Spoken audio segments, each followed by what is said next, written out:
할렐루야. 네, 반갑습니다. 오늘도 하나님의 풍성한 은혜가 우리 예배하는 모든 성도님들 머리 위에 더욱더 크게 차고 넘쳐나기를 소원합니다. 오늘 우리가 본문의 말씀을 우리가 가지고 배움의 길에서 창조주를 만나라라는 제목으로 같이 말씀을 잠깐 살펴보고자 합니다. 여러분도 아마 어린 시절 다들 이제 배움이라고 하는 지금도 배움이라고 하는 것이 물론 멈추어지지 않고 죽을 때까지 우리가 끊임없이 우리의 배움은 우리에게 계속 이어지고 있는데, 많은 사람들이 배움이라고 하면 이것을 우리 학교에서 배우는 것으로 많이 지구하는 경우가 많죠. 어릴 때 아마 모두가 다 공부를 좀 하시면서 이런 생각을 해보지 않았을까라는 생각이 듭니다.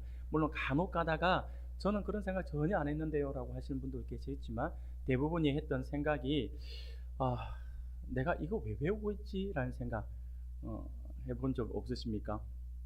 없으신가 보네요. 저는 수학 문제를 풀다가 이게 내가 이걸 왜 풀어야 되지 싶은 거예요. 왜냐하면 가만히 생각해 보니까 내가 어른이 되어서 살아갈 때에 미분이나 적분이나 뭐 이런 것들은 아무 소용이 없을 것 같아요. 아무 내 생활에 전혀 적용이 안 될 것 같은데, 그걸 배워야 된다 하니까 배우긴 배우지만 이거 왜 배워야 되지 싶은 거예요. 역사를 공부할 때도 역사를 연도별로 막 외우잖아요. 아니 이거는 솔직히 역사학자들에 맡겨놓으면 되는 거고, 내가 그 연도에 뭐가 있었는지 내가 이거를 그냥 알고만 있으면 되는데, 굳이 그거 몇 년도에 뭐가 있었고 몇 년도에 뭐가 있었고 이게 내가 왜 필요하지 싶은 거예요. 혼자서 생각할 때에 이런 생각들을 굉장히 내가 생각해 보면서, 이게 사회에 나가서 무슨 소용이 있을까라는 생각을 제가 참 많이 했던 것 같아요. 아마 여러분들은, 우리 사랑하는 성도님들은 다 전부 다 이 우등생들이라서 그런 생각 없이 다 열심히 공부하신 것 같은데, 저는 이런 생각 많이 했던 것 같아요. 근데 주변의 사람들의 이야기를 들어보면 다 같은 생각을 하는 것 같아요. 대부분 다 공부하면서도 이거 왜 배워야 되지? 이거 왜 하지? 아니 내가 사회생활 하는데 인수분해가 왜 필요하지? 뭐 이런 것들을 한 번씩은 다 생각해 보지 않았을까라는 생각이 들어집니다. 요즘에 학생들이 공부하는 이유를 물어봤더니, 대부분의 학생들이 좋은 대학 가려고요라고 하더라고요. 대학이 목표가 되어가지고 목적이 되어서 그저 좋은 대학 가려고요라고 이야기합니다. 그러면서 또 하는 이야기가 좋은 직업을 얻기 위해서라고 이렇게 이야기를 합니다. 이것은요, 물론 우리 아이들에게만 나타나는 현상이 아니라 현대 사회에 나타나고 있는 교육에 대한 많은 사람들의 생각이 그대로 아이들에게 반영되고 있는 것이 아닌가라는 생각이 들어집니다. 그런데 여러분, 우리가 알고 있는 교육, 우리가 아이들이 지금 현대 사회가 가지고 있는 교육이라고 하는 개념보다 실제로 우리 대한민국에서 교육이라고 하는 것을 가르칠 때에 이 교육의 이념들이 전혀 상반된다라고 하는 사실들을 알고 계신지 모르겠습니다. 우리 대한민국 교육기본법 제2조에 보면 이렇게 이야기를 합니다. 우리나라의 교육이 지향해야 할 가장 근본적인 방향과 목적에 대해서 이야기를 하는데, 뭐라고 이야기하냐면, 교육은 홍익 인간의 이념 아래 국민으로 하여금 인격을 도야하고 되게 길게 써놨어요. 딱 이 부분만 제가 잠깐 인용을 하는데요. 교육은 홍익 인간의 이념 아래 국민으로 하여금 인격을 도야하고 라고 이렇게 말을 하고 있습니다.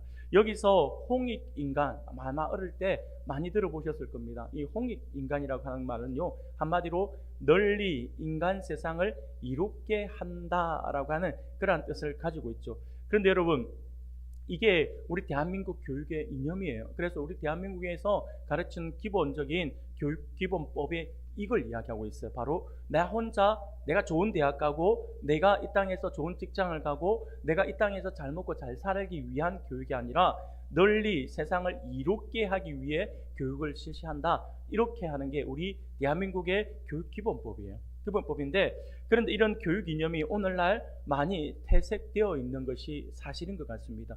오늘 우리 현대 사회에서는요, 배움과 지식을 바라보는 방식이 굉장히 지금 현재 우리 사회가 그런 것 같아요. 이 배움과 지식을 바라보는 이 교육의 방식에는 크게 두 가지의 특징을 보이고 있는 것 같습니다.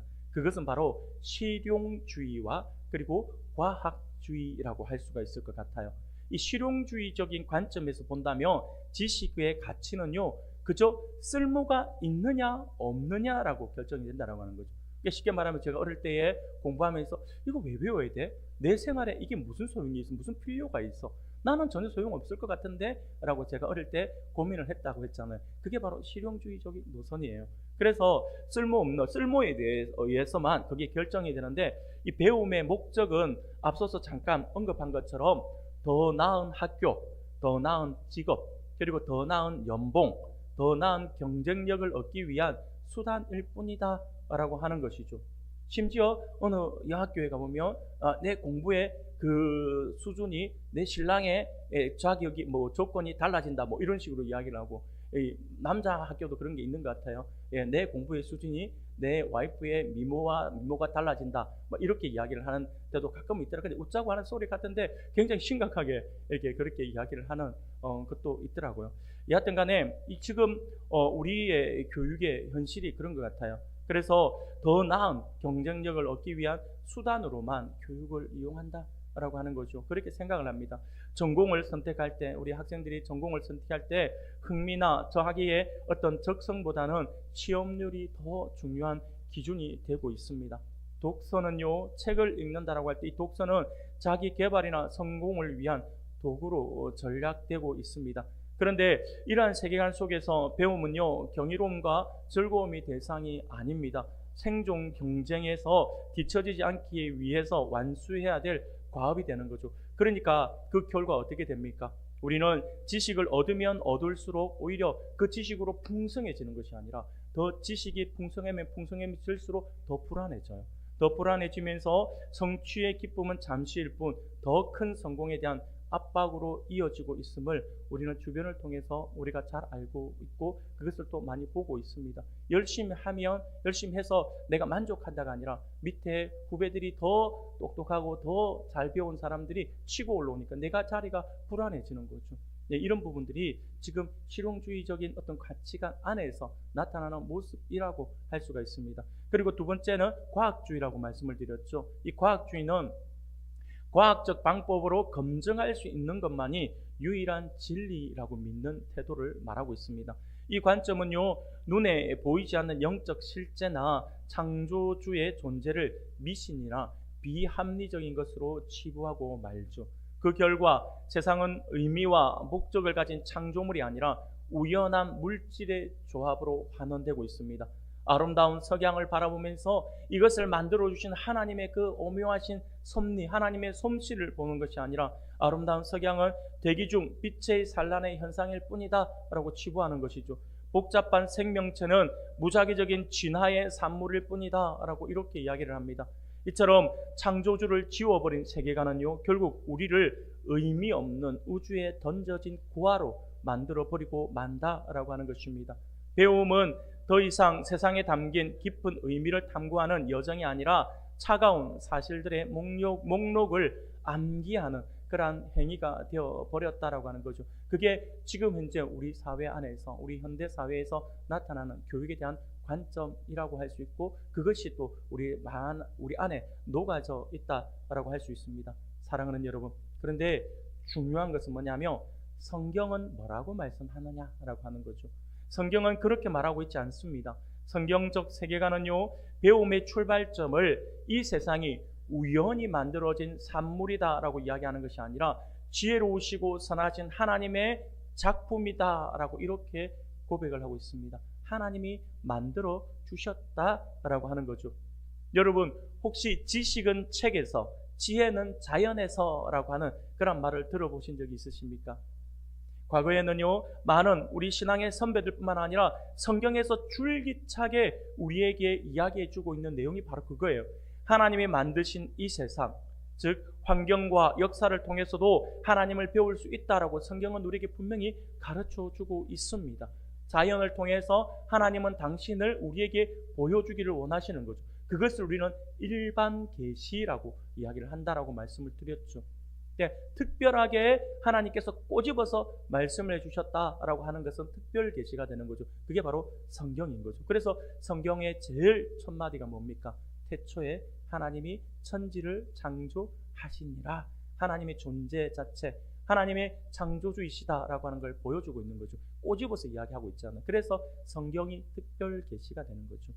그리고 일반 계시는 자연 만물. 그래서 하나님의 백성이라고 한다면 우리 안에 일그러진 하나님의 형상이 회복되고 있는 과정에 있는 성도라고 한다면 자연 만물을 바라보면서 하나님의 솜씨를 볼 수가 있어야 한다라고 하는 거죠. 하나님이 그렇게 만들어 주셨으니까요. 사랑하는 여러분, 우리가 학교에서 배우는 모든 과목, 우리 학생들이 학교에서 배우는 그 모든 것은요, 어떻게 보면 하나님의 창조 세계라고 하는 책의 서로 다른 페이지를 읽는 것과 같다라고 할 수가 있다라고 하는 것이죠. 오늘 우리가 읽은 본문의 말씀이 우리에게 그 사실을 명확하게 말씀해 주고 있다라고 할 수가 있습니다.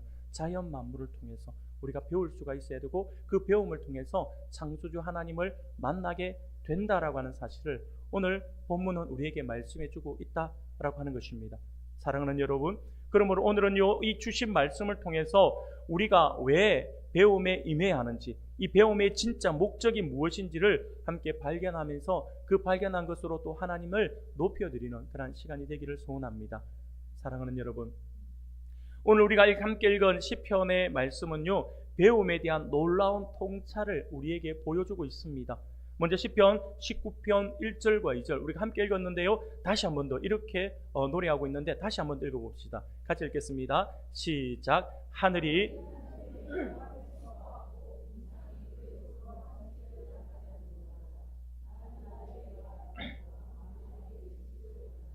아멘.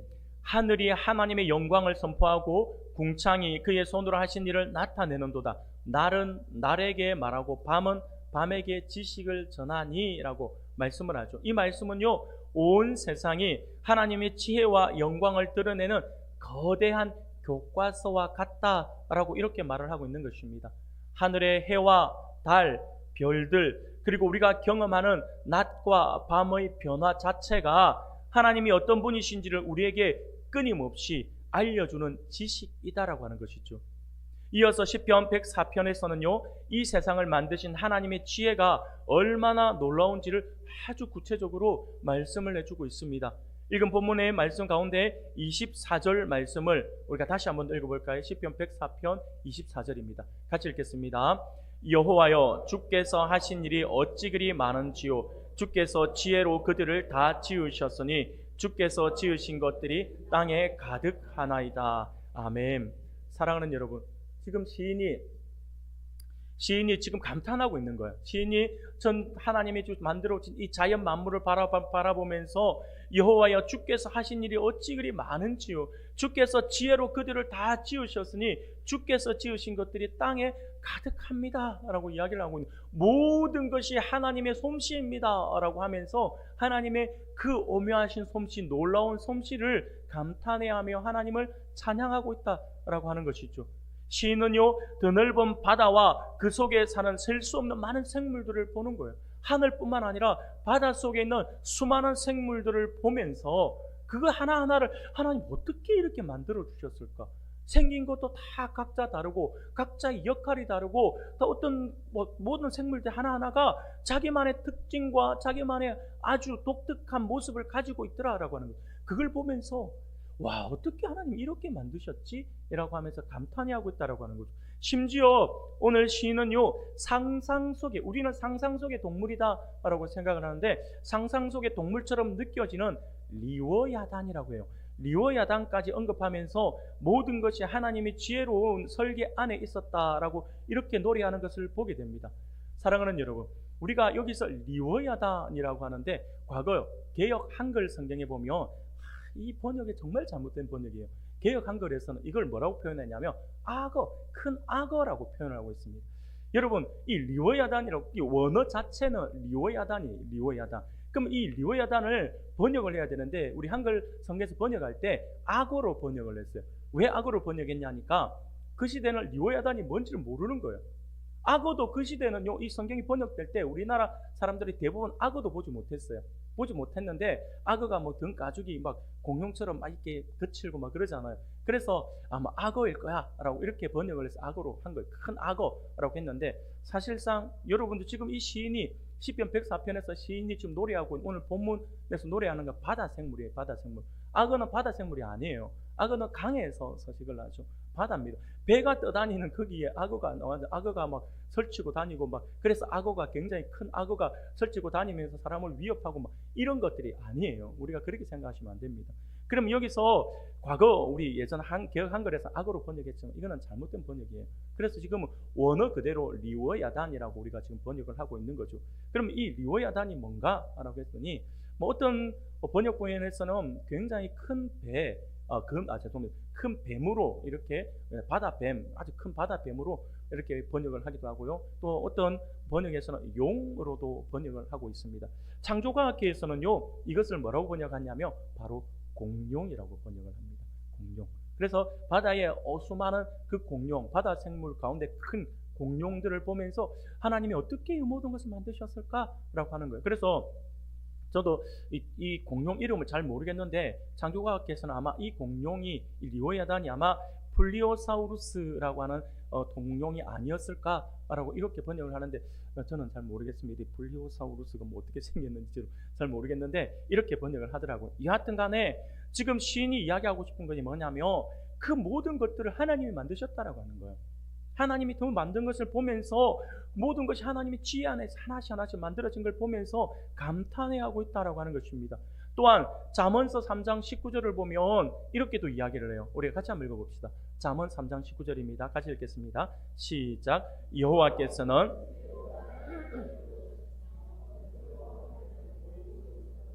아멘. 하나님께서 바다 생물, 하늘의 생물 이런 것들만 만드신 것이 아니라 땅을 지혜로 땅에 털을 놓으시고 명철로 하늘을 견고히 세우셨다라고 하는 거죠. 하나님께서 모든 태초에 하나님이 천지를 창조하시니라고 하는 그 말씀의 범주 안에 지금 다 들어가는 거예요.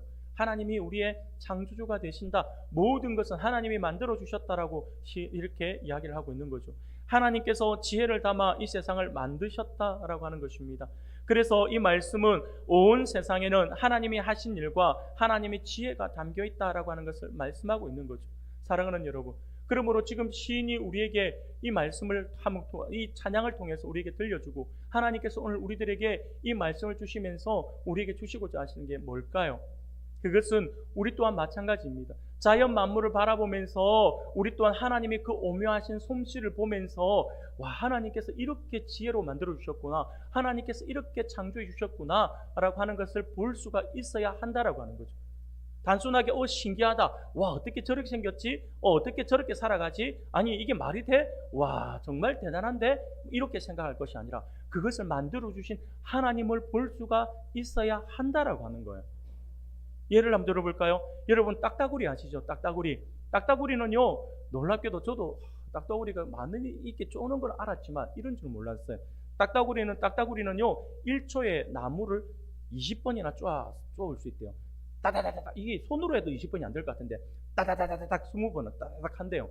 그렇게 하면서 먹이를 찾습니다. 그리고 둥지를 만드는 거예요. 만약 사람이 딱따구리처럼 1초에 20번이나 벽을 이렇게 머리를 박는다면 생각해 보세요. 저는 머리를 박는 게 아니라 머리를 1초에 20번이 흔들으면 흔들어도 어지러운 것 같아요. 혹시 여러분들 가운데 이석증을 조금이라도 앓고 있는 분이 계시다고 한다면 따라하면 안 됩니다. 이거 따라하면 큰일 납니다. 조금만 흔들려도 머리가 어지러우신 분들은 따라하시면 안 됩니다. 딱따구리는요 이렇게 1초에 20번이나 벽에 나무에 머리를 박잖아요. 근데 사람이 이러면 정말 우리에게 큰 문제가 발생할 겁니다. 근데 딱따구리는 아무렇지도 않아요. 왜 그럴까요? 딱 하나님이 딱따구리의 그 뇌를 단단한 머리뼈 안에 꽉 차게 만들어 주신 거예요. 그래서 뇌가 흔들리지 않아요. 흔들리지 않고 그 뼈에는 스펀지처럼 구멍이 뚫려 있어서 충격을 흡수할 수 있게 해주셨다라고 하는 거예요. 이게 그것을 이야기하는데 굉장히 놀랐어요. 와, 그렇구나. 하나님께서 딱따구리는 전혀 이런 것들에 개의치 않고 이렇게 나무를 쪼을 수 있게 만들어 놓았구나 라고 하는 거예요. 여러분, 낙타도 아시잖아요. 낙타는요 뜨거운 모래바람이 부는 그 사막, 그래서 우리가 안경, 이런 어떤 보안경을 끼지 않으면 그 사막의 그 모래바람 때문에 눈도 제대로 못 뜨잖아요. 근데 낙타는 그런 거 없이도 잘 다니잖아요. 하나님께서 낙타의 그 눈썹을 그리 만들어 두신 거예요. 촘촘한 속 눈썹을 2겹이나 만들어 주셔서 그 어떤 먼지도 눈에 못 들어오게끔 막아 주셨고요. 낙타의 등 또한 마찬가지입니다. 낙타의 등에 있는 그 폭에 지방을 저장해서 에너지와 물로 사용을 해서 긴 시간 동안 그 사막을 걸을 수 있게끔, 또 낙타의 발도 넓게 만들어서 모래사장을 걷는데 어려움이 없게끔 만들어 주신 하나님의 그 오묘한 솜씨. 그래서 낙타가 사막에서 그렇게 행동할 수가 있다라고 하는 거죠. 여러분, 숲개구리라고 혹시 아세요? 숲개구리라고 하는 그 개구리가 있는데 정말 놀라웠어요. 제가 이 보면서 이런 게 있구나 싶은 생각이 들어요. 이 숲개구리라고 하는 이 개구리는요, 겨울이 다가오잖아요. 겨울이 다가오면 어떻게 하냐니까 자기 몸 안에 있는 모든 수분을 스스로 얼려버려요.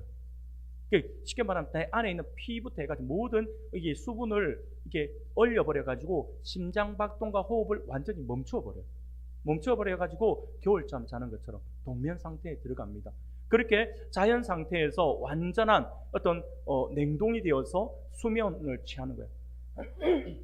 그렇게 잠을 자다가 그렇게 봄이 되잖아요. 봄이 되면 그 따뜻한 기온에 몸이 그 얼려놨던 그게 슬 녹는 거예요. 녹으면서 정상적으로 다시 뛰기 시작한다라고 하는 거예요.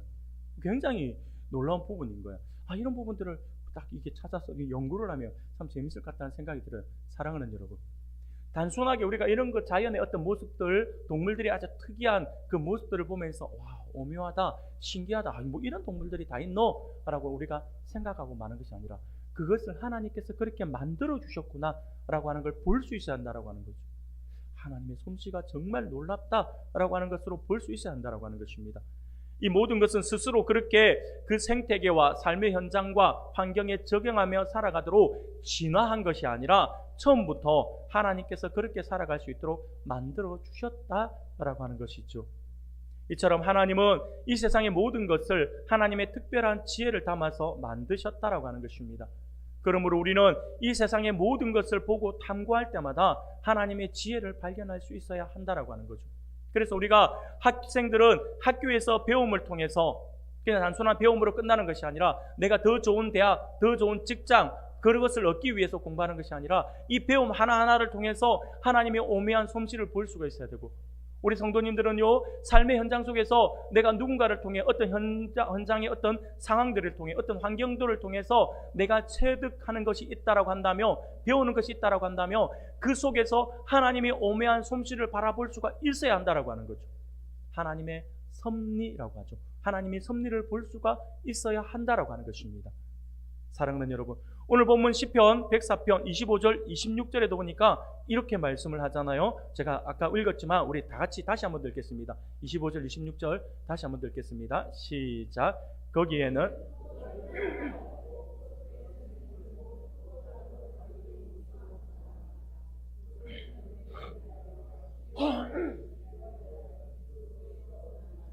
아멘. 앞서도 말씀을 드린 것처럼 그 바다에 배들이 다니며 거기에 리오야단이 논다라고 이야기를 하고 있습니다. 또한 이후에 27절에서부터 29절까지도 우리 같이 한번 읽겠습니다. 27절부터 29절도 같이 읽겠습니다. 시작. 이것들은 다 주께서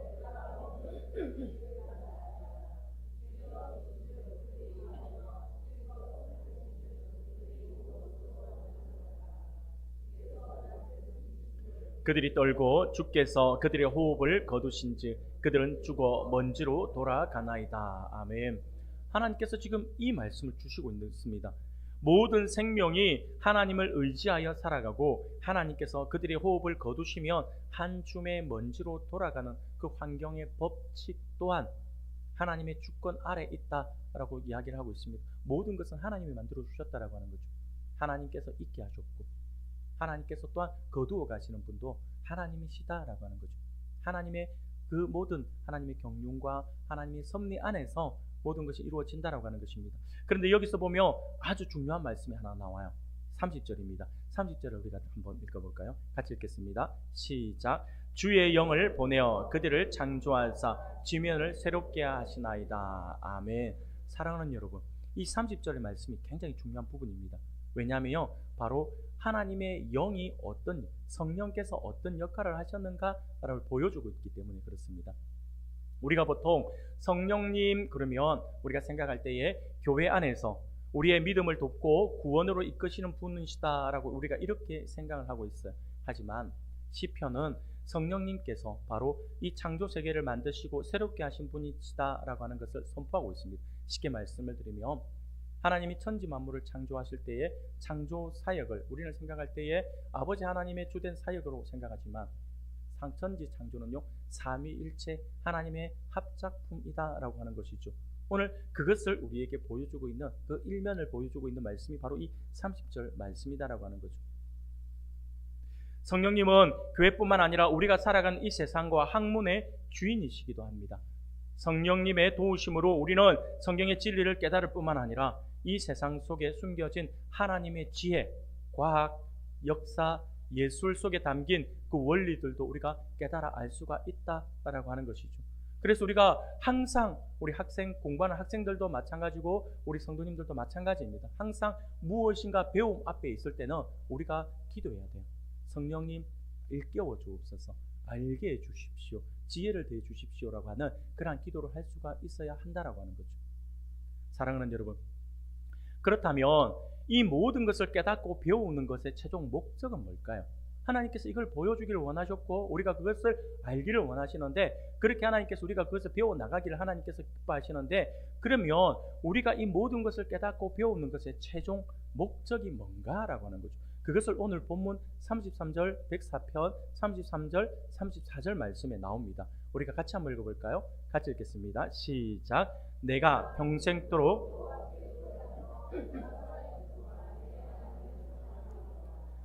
나의 기도를 기쁘게 여기시기를 바라나니 나는 여호와로 말미암아 즐거워하리로다. 아멘. 사랑하는 성도 여러분, 이 본문에서 우리에게 배움의 목적이 무엇인지를 정확하게 말씀해 주고 있습니다. 우리 하나님의 백성들에게 있어서 배움의 목적은 다름이 아니라 지식을 머리에 쌓아두는 것이 아니라 그 지식을 통해 창조주 하나님을 발견하고 그분을 기뻐하며 찬양하는 것이다 라고 하는 사실이죠. 이것이 바로 하나님께서 우리에게 주신 배움의 기회를 주신 가장 근본적인 이유다라고 하는 것입니다. 사랑하는 여러분, 많은 사람들이 신앙과 학업을 별개의 것으로 생각을 합니다. 교회에서의 삶은 거룩한 신앙의 영역이고 학교에서 하는 공부는 세상의 영역으로 나누어 버립니다. 하지만 오늘 말씀은 그런 이분법적인 생각은 성경적이지 않다라고 분명히 말씀해 주고 있습니다. 하나님은 교회에서뿐만 아니라 교회에서만 하나님이 아니라 온 우주의 주인이시며 따라서 우리가 배우는 모든 학문 영역의 주인이시다라고 하는 것입니다. 학문이라고 제가 말씀을 드리니 이게 학생들에게만 허용되고 학생들에게만 적용되는 것이다 라고 생각할 수 있는데, 그렇게 생각해서는 안 됩니다. 우리가 매일의 삶 속에서 만나게 되는 새로운 배움이 있다고 한다면 그 배움이 여기에 다 포함이 됩니다. 어떤 직장에서 새로운 것을 배우게 되고, 사람과의 관계 안에서 새로운 관계를 맺게 되고, 어떤 환경에서 내가 새로운 것들에 대해서 내가 도전을 받고 또 배우게 된다면 다 배움의 범주 안에 들어가는 거죠. 그 모든 배움은 바로 하나님의 영역이기 때문에 하나님은 그 배움을 통해서, 새롭게 알게 되는 그 지식을 통해서, 습득되는 그것을 통해서 하나님을 발견할 수가 있어야 한다라고 하는 거죠. 그래서 우리는 늘 삶의 현장 속에서 그 하나님을 찬양할 수가 있어야 한다라고 하는 거죠. 그게 배움의 목적이다라고 하는 거죠. 사랑하는 여러분, 기독교 세계관에서 이것을 우리는 일반 은총이라고 이야기를 합니다. 하나님께서는 예수님을 믿는 사람이든지 믿지 않는 사람이든지 모든 사람에게 은혜를 베푸시고 그들이 이 세상에 담긴 하나님의 지혜와 질서를 발견하고 발전시킬 수 있도록 하셨다라고 하는 것이죠. 그래서 우리는 하나님을 믿지 않는 과학자나 수학자, 예술가들을 통해서도 이 세상의 놀라운 진리들을 배울 수가 있는 것입니다. 비록 그가 하나님을 알지 못한다 하더라도, 하나님을 알지 못하지만 그러나 그의 뛰어난 학문, 하나님께서 그에게 학문을 주셔서 그 학문으로 무엇인가를 만들어내어서 모든 어떤 것을 만들어 우리를 유익하게 한다면 우리는 그 속에서 하나님을 발견할 수가 있다라고 하는 거죠. 학교는 바로 이 하나님의 일반 은총이 응집된 곳, 현장이라고 할 수가 있습니다. 따라서 그리스도인인 우리 성도는요, 학교에서 배우는 모든 지식과 세상에서 배우는 모든 지식을 그냥 수동적으로 받아들이는 것에서 멈추어서는 안 됩니다. 학생들은 학교에서 그리고 우리 성도들은요, 삶의 현장에서 배우는 그 지식을 통해서 창조주 하나님의 지혜를 발견하고 그것을 하나님과 연결하는 특별한 사명을 행해야 한다라고 하는 거죠. 물리학 법칙의 그 정교함 속에서 하나님의 질서를 발견할 수 있어야 되고요. 아름다운 문학 작품 속에서 하나님이 주신 인간의 감정과 창의성을 볼 수가 있어야 한다라고 하는 거예요. 그래서 여러분들이 드라마를 하나 본다든지 영화를 본다든지 스포츠를 여러분들이 시청을 한다든지 아니면 즐긴다든지 그것들을 통해서 그냥 단순하게 내가 취미생활한다, 내가 그냥 이렇게 여유로운 여가 활동을 한다라고만 여길 것이 아니라, 비록 내가 드라마 하나를 보더라도, 비록 내가 영화 하나를 보더라도 그 속에서 하나님의 섭리를 볼 수가 있다며, 하나님의 손길을 볼 수가 있다며, 하나님의 사랑을 엿볼 수가 있다라고 한다면 우리는 그것을 통해서도 하나님께 감사를 드릴 수가 있다라고 하는 것이죠. 물론 그것이 하나님보다 우선이 되어버리면 안 된다라고 하는 거죠. 하나님께 예배드리는 시간에 그것으로 인해 지장을 받아요. 어떤 분들은 보니까 그런 것 같아요. 드라마 너무 심취해서 죄송합니다. 드라마에 너무 심취해서 기도하려고 하니까 교회 와서 기도하는데 눈 딱 감으니까 드라마 장면이 싹 떠오르고, 그 다음에 어찌 됐을까? 기도하자 했더니 그 다음에 어찌 됐을까? 그 다음에 심지어 어떤 분은요, 그 드라마에 너무 몰입해가지고 기도하는데 하나님 그 주인공 안 죽게 해주세요, 이런 분도 있다 하더라고요. 제가 예전에 제가 선배, 우리 전도사 시절에 선배 전도사님이 그런 이야기 하더라고요. 자기가 당구를 한번 배웠대요. 당구를 배웠는데 당구에 배우는 게 너무 빠져가지고 너무 재밌더래요. 그래서 자기는 24시간 당구장에 가서, 예전에 당구장 24시간 하고 그랬잖아요. 당구장 가서 짜장면도 시켜 먹고, 그 선배가 저한테 그랬어요. 짜장면이 언제가 제일 맛있는 줄 알아? 당구장에서 먹는 거. 그러더라고요. 저는 안 해봤는데 어쨌든 당구를 배웠는데 당구가 너무 재밌는 거야. 근데 문제가 뭐냐니까, 어느 날 교회를 왔는데 주일날 아이를 가르치려고 이렇게 이런 어떤 지휘봉 있잖아. 지휘봉 가지고 아이들 찬양하려고 딱 섰는데, 아니 이게 당구 큐대로 보이고 아이들 머리가 당구공으로 보이더래요. 그래서 저 뒤쪽에 아이가 떠들어요. 요걸 내가 큐로 요리 딱 치가 공이 딱 얘 머리 맞고 제 머리 맞으면 딱 저한테 갈 것 같은데 왜 이런 생각이 들더래요. 그래가 자기가 충격을 받았대요. 이건 내가 너무 빠지니까, 아니 하나님의 말씀 안에 거해야 될 내가 이런 건 아니지 하면 자기가 당구를 탁 일체 끊어버렸다라고 하더라고요. 자기는 당구를 300 친다 하더라고요. 제가 볼 때는 우리 선배님한테 죄송하지만 놀 거 다 놀고 즐길 거 다 즐기고 난 뒤에 그걸 깨달았던 것 같다 생각이 들더라고요. 여하튼 간에 여러분, 그렇습니다. 우리가 하나님께 드려질 시간보다, 하나님 앞에 쏟아야 될 열정보다 그것이 우선되어 버리면 안 됩니다. 그러나 우리가 취미생활은 가능합니다. 여가생활 가능해요. 스포츠 즐기는 거 저는 찬성합니다. 그러나 하나님보다 우선시 되면 안 됩니다. 그러나 무엇보다 우리 하나님의 백성인 우리가 처해지는 어떤 환경, 만나게 되는 어떤 그 환경, 어떤 상황들을 통해서 그냥 단순히 즐기고 마는 것, 지나가고 마는 것으로 끝나는 것이 아니라 그 속에서 하나님께서 나에게 지금 요구하시는 것이 무엇인지, 하나님께서 나에게 주시고자 하시는 것이 무엇인지를 깨달아 알고 있고 깨달아 알게 되고, 그것을 통해서 창조주 하나님, 섭리 하나님, 우리와 함께 하시는 그 하나님을 발견할 수가 있다면 그게 바로 하나님의 백성의 바른 모습이다라고 하는 거죠. 그래서 모든 것들을 통해서, 삶의 모든 것들을 통해 우리가 하나님을 찬양하는 찬양의 도구로 삼아야 한다라고 하는 것입니다. 사랑하는 여러분, 우리의 배움은 단순한 지식 습득을 넘어서 하나님을 알아가는 경이로운 탐험이 될 수가 있어야 할 것입니다. 여러분, 그러므로 이제 우리는요, 우리의 배움은 달라져야 합니다. 앞서도 잠깐 언급한 것처럼 학생들의 입장에서는요, 공부를 할 때에 공부를 성적을 위한 열심이 아니라 하나님을 알아가는 열심으로 바꾸어야 하고요. 우리가 삶의 현장에서 또는 또 다른 배움의 기회를 통해서 배우는 그 지식과 지혜를 하나님을 알아가는 열심으로 바꾸어야 한다라고 하는 것이죠. 사랑하는 여러분, 혹시 한 번쯤 들어보시거나 읽어보신 분이 계신지 모르겠습니다만, 예전에 고신대 총장을 지내셨던 그런 정광식 교수님이라고 하는 교수님이 계세요. 여러분들 아시는지 모르겠는데, 저희가 학교에서 제가 배울 때의 은사님이신데, 이 정광식 교수님이 쓴 책, 아주 유명한 책이 하나 있어요. 그 책이 뭐냐면 학문의 숲길을 걷는 기쁨이라고 하는 그 책이에요. 제목만 들어도 머리가 아프고 말도 안 학문의 숲길을 걷는 기쁨, 제목만 들어도 막 짜증이 막 올라올 것 같은 이런 책인데, 근데 내용이 완전히 달라요. 내용은요, 정강직 교수님이 독일 유학 시절에 교수 생활을 거치면서 겪은 학문에 대한 진지한 탐구와 그 과정에서 발견한 삶의 지혜를 담은 인문 에세이라고 할 수가 있어요. 이 책은요, 독자들에게 공부와 지성적 삶이 얼마나 즐거운 일인지를 안내하는 학문 입문서와 같은 역할을 했기 때문에 고신대를 입학하는 학생들은요, 반드시 1학년 때에 이 필수 과목으로서 이 과목을 읽고 이 공부를 하는데, 고신대 1학년 학생들은 반드시 이 책을 필독서로 읽고 제출해야 되는 그 과제로 내어주던 그러한 책입니다. 그래서 굉장히 우리 젊은 학생들에게 많이 읽혀지기를 권장되는 그러한 책이기도 합니다. 이 책은요, 단순히 지식을 습득하는 기술을 가르치는 것이 아니에요. 학문이 무엇인지, 그리고 왜 우리는 평생 공부를 해야 하는가에 대한 그 근본적인 질문을 던져요. 그래서 진정한 학문은 지식을 뽐내는 도구가 아니라 알면 알수록 자신의 부족함을 깨닫고 세상을 향해 겸손해하는, 그런 겸손해지는 그 과정이다라고 하는 사실을 역설하면서, 학문은 학교에서 끝나는 것이 아니라 세상을 깊이 있게 이해하고 자신을 수양하는 평생의 과정이다라고 하는 사실을 강조하고 있는 것이 이 책의 내용이에요. 그래서 공부는 학생 때만 하는 것이다라고 우리는 생각을 하지만 아니에요. 평생. 요즘 어르신들 막 이렇게 공부한다 그러면 이 나이에 내가 지금 했으면 뭐 하게, 이렇게 생각하시는 분 많잖아요. 아니에요. 잘 기억하셔야 돼요.